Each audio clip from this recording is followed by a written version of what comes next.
وای شراب وای شراب وای شراب، از کلفت تو مردم دنیا به عذاب. مردم به پیت فتاده حیوان گردد، صد حیف به تو که تو ز دنبال کباب.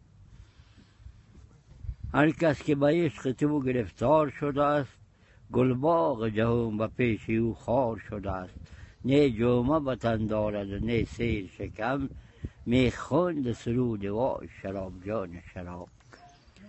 40% اندرونیت از زهر است، 40% اندرونیت از قهر است، 20% دیگرش بدون آب است.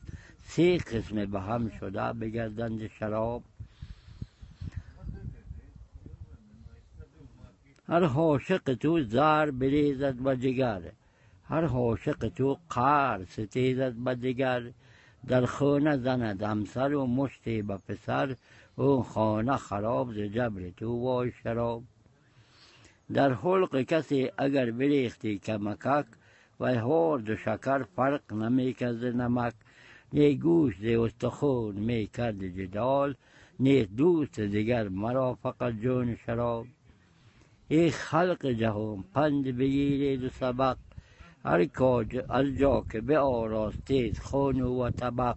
باید که در اون نشد شراب و نه عرق، را دادن وی نیست به اون خانه ثواب. پیری که همیشه مست و مستا میگشت، در کیف شراب شاد و خنده میگشت. در آخر کار در تی زنده میگشت، صدگونه جفا ز جبر تو وای شراب.